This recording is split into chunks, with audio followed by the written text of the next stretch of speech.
It's a very great pleasure for me to be in front of you. Thank you so much to Richard Schneider and to the Associates of Trinity for inviting me to speak on this Anglican and Orthodox mutual fascination.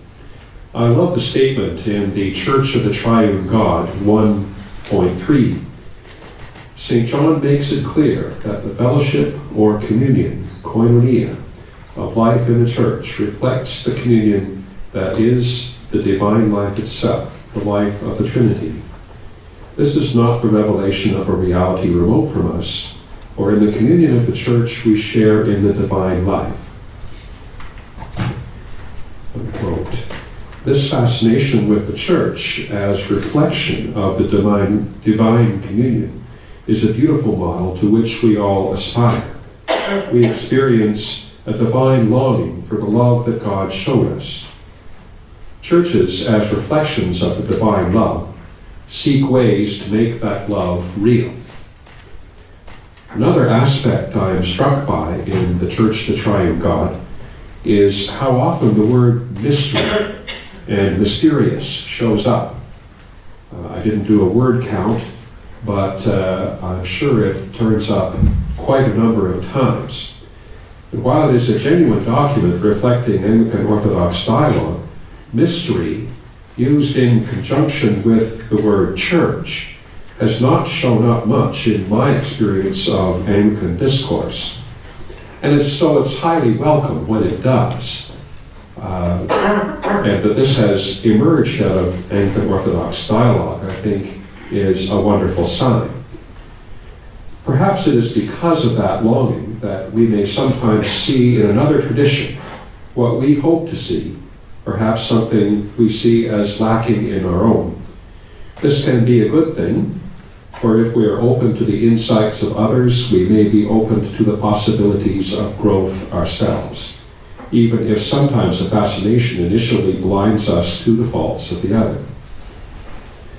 An important insight I gained from my 8 years of exposure to Eastern Orthodoxy on the Faith and Witness Commission of the Canadian Council of Churches was the new model for meetings the CCC adopted in the 1990s, which Richard Schneider mentioned earlier this afternoon, referred to simply as forum.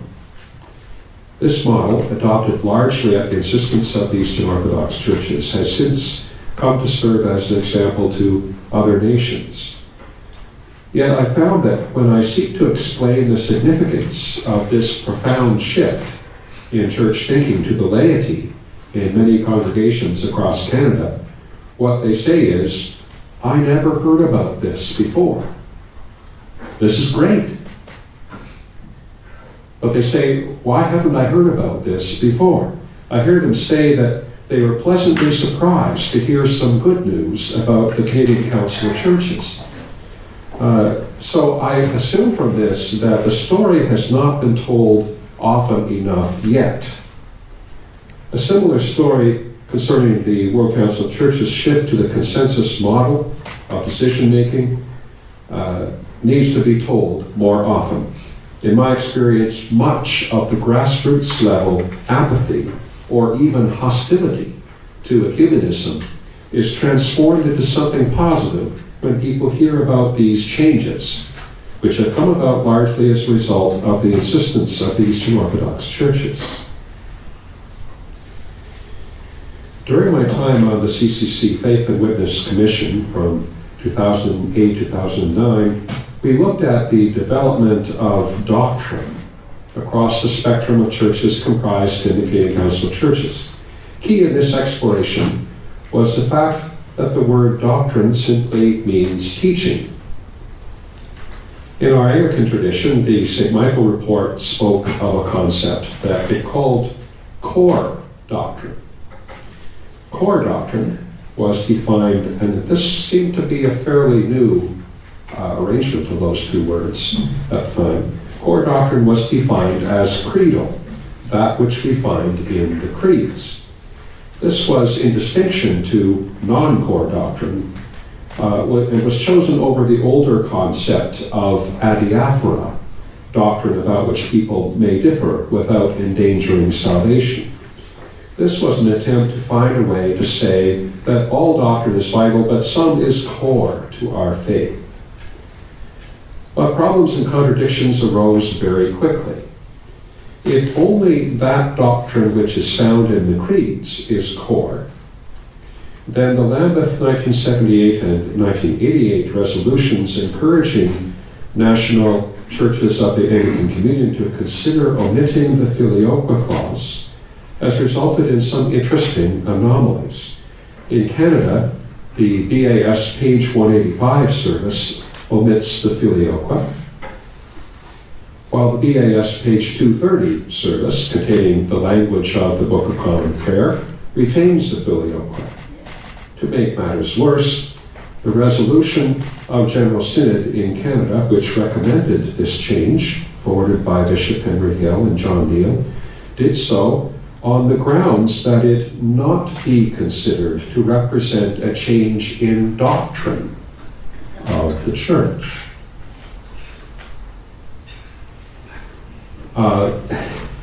This requires a bit of a sleight of hand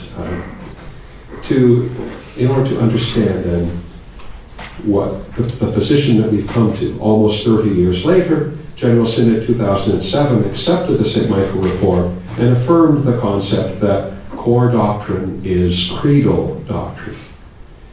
Now, by 2007, a majority of our Anglican parishes, at least in the Diocese of Ontario, if not in most of the rest of the parishes of the Anglican Church of Canada, were either alternating Book of Alternative Services one week with Book of Common Prayer the next week, from one week to the next, or else finding some other model of accommodating some services as BCP and others as BAS, so that one parish would be able to accommodate all sorts of people. So far, so good. So people would find themselves in the odd position of saying the Filioque one week and not saying it the next. The tradition of lex orandi, lex credendi, as Professor David Wagschal pointed out this morning, holds what is said in the liturgy is what people actually believe. So then, what happens when one part of what we call our core doctrine is believed one week and not the next? Very strange.